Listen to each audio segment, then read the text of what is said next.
Arne Slot has been running his mouth yet again. Hey guys, welcome to the channel, welcome to another video. Today's video is going to centre around this man right here, the increasingly under pressure Liverpool head coach, Arne Slot, who once again, in the build-up to another huge Liverpool game, has been running his mouth. In the build-up to tonight's game between Liverpool and Sunderland, a massive game for the Premier League. Liverpool looking to not only bounce back from Sunday's bad and embarrassing defeat to Manchester City, but also capitalise on obviously the slip-ups of both Manchester United and Chelsea, who lost to their respective opponents last night in West Ham and Leeds United. He has been in front of the media as usual, yet again. And seriously, guys, someone needs to tell this guy to shut the hell up. If it wasn't bad enough, we've already talked about a number of times this season in which this man has run his mouth and said the wrong thing. He has done it yet again this week. We're going to be going into some of the things that he's been saying in the build-up to tonight's game against Sunderland. But before we go any further in discussing all of that and much more, I would like to remind you all to please like the video and also subscribe if you are new. Both things will always and forever be greatly appreciated.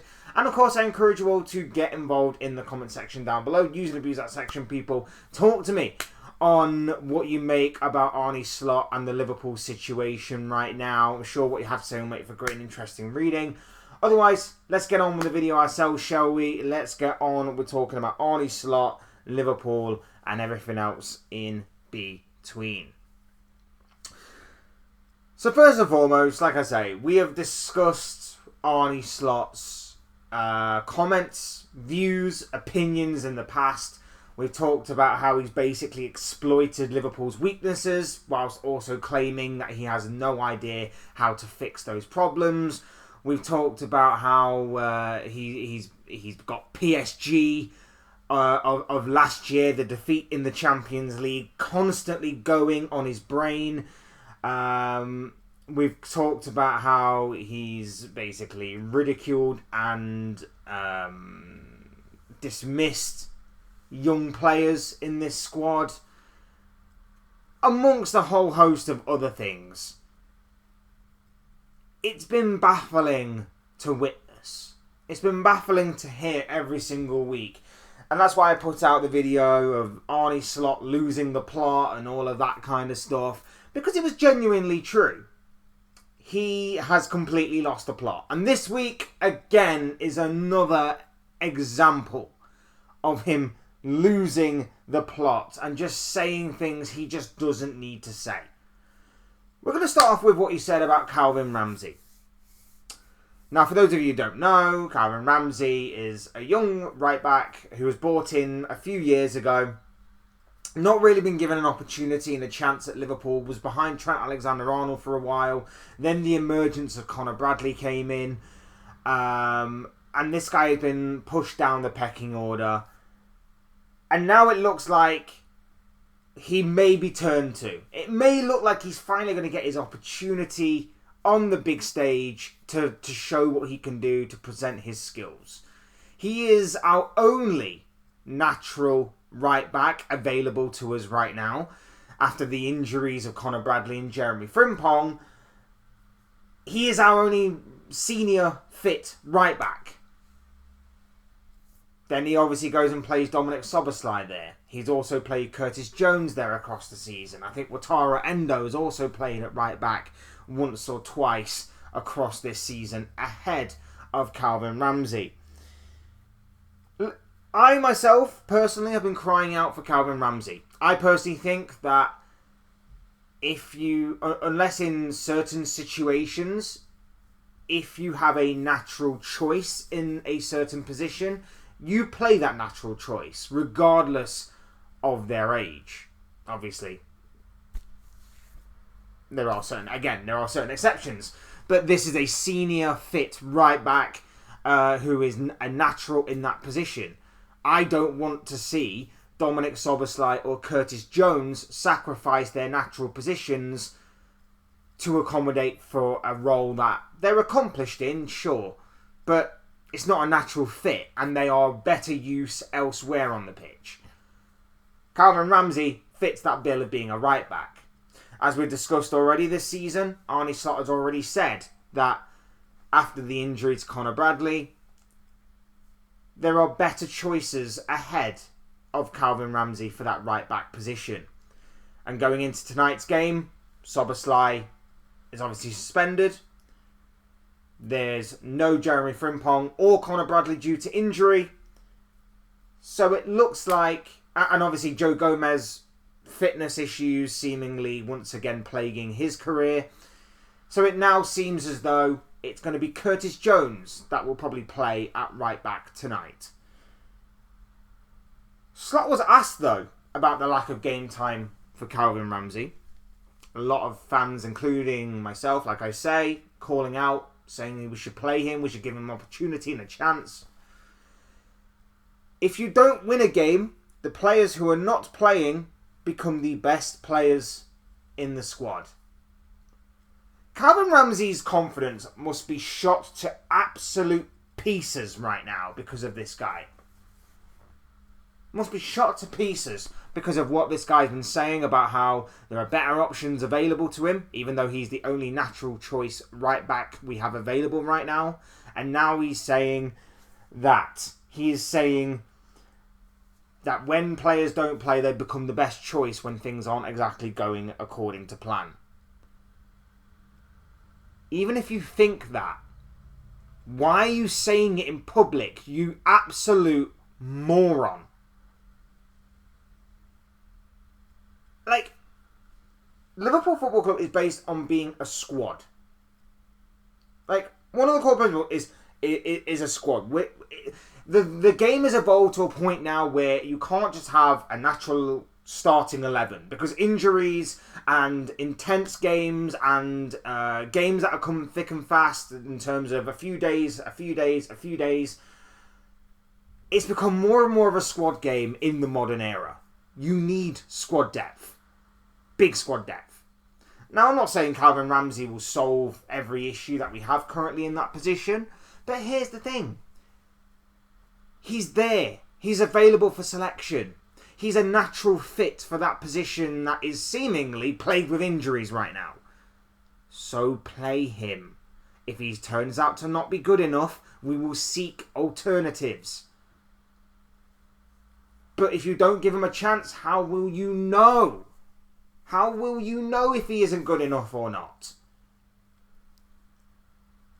This guy is insane. And not only that, I don't like comparing current managers to previous managers and all of that stuff. But I watched Jurgen Klopp go to a cup final, go to some big games, not just in that cup final, but elsewhere, with young players, and gave them a chance, made them believe they were something that they may not have been, in order for them to go, you know what, thank you for believing in me, I'm going to go run through that brick wall for you right now. Klopp built a squad of maybe players that we may look back on and say, maybe in hindsight they weren't that good. Maybe in hindsight they weren't a good fit. But he made them look like they were a good fit. You look back at some of the big events under Jurgen Klopp. Matchday winners. Winners of titles. Winners of cups.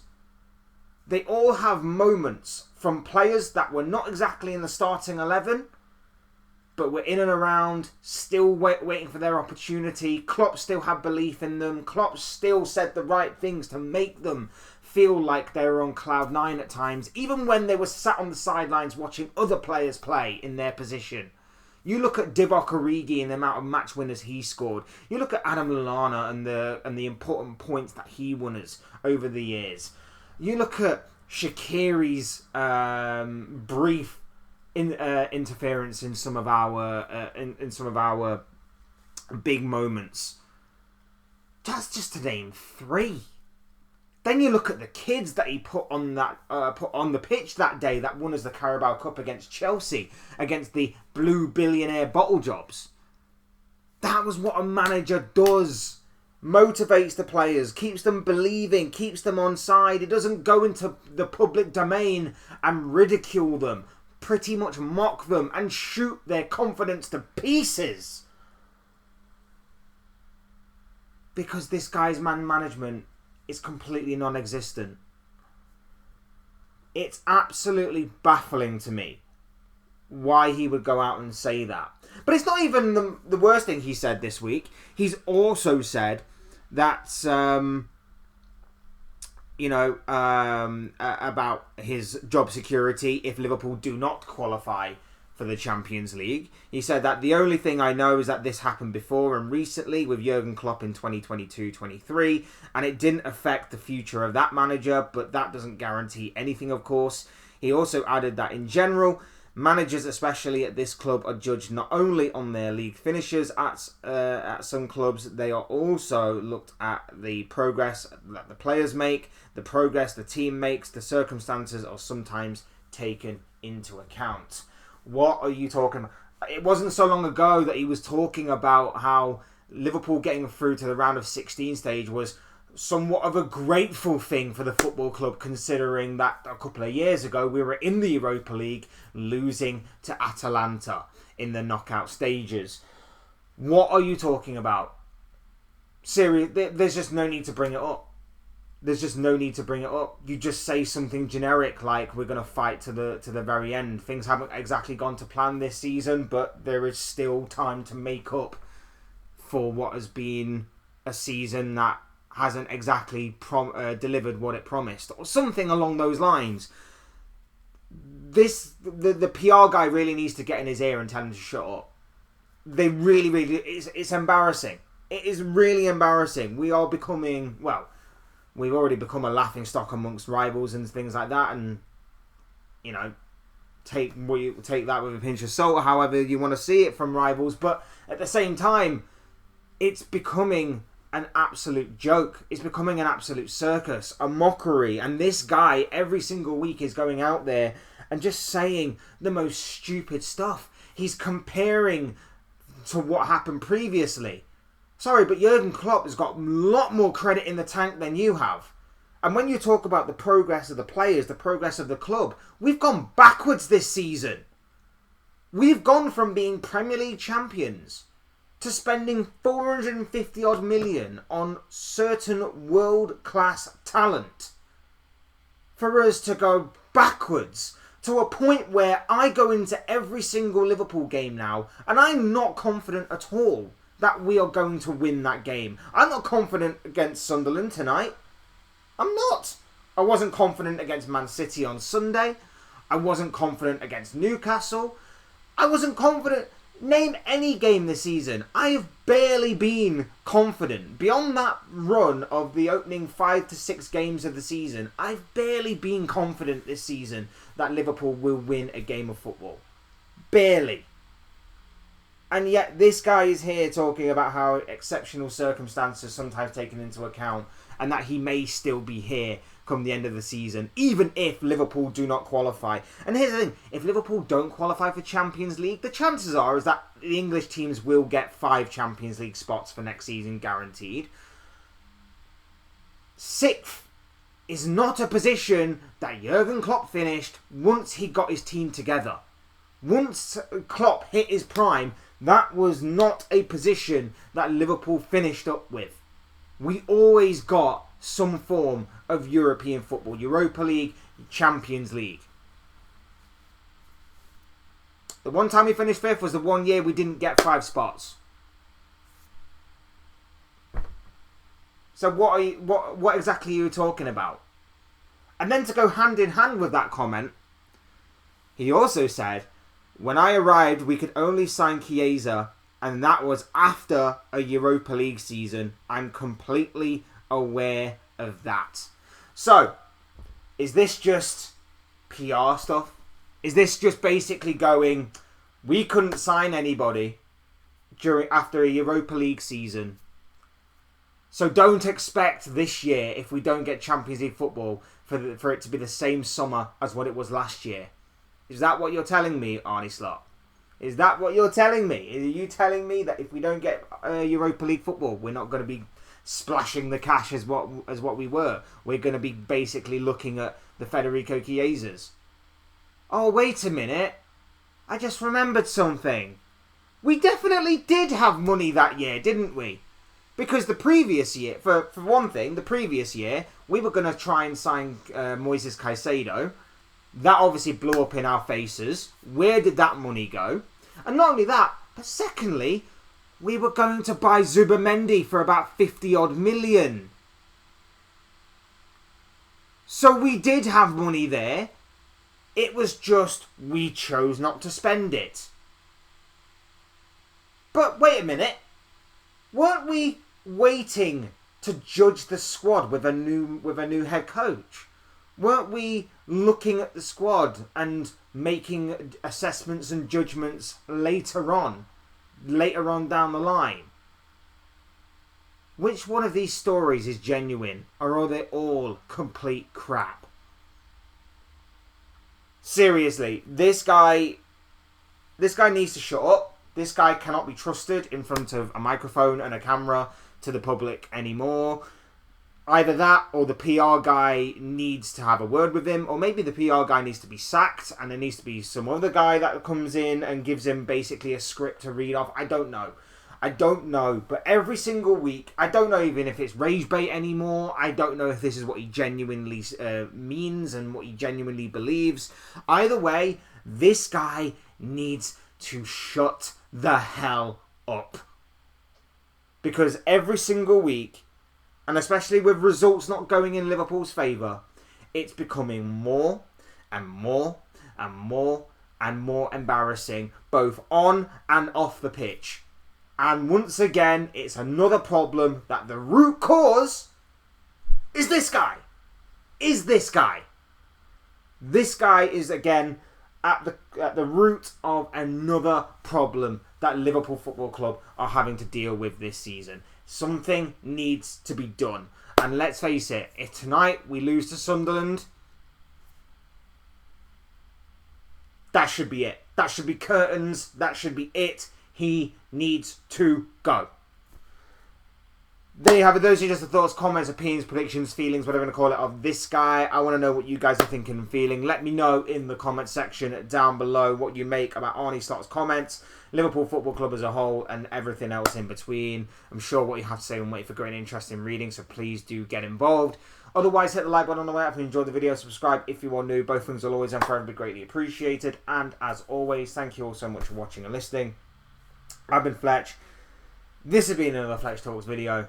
I will see and speak with you all again soon in another video or live stream or whatever it may be. Cheers, guys. Thanks everyone for watching.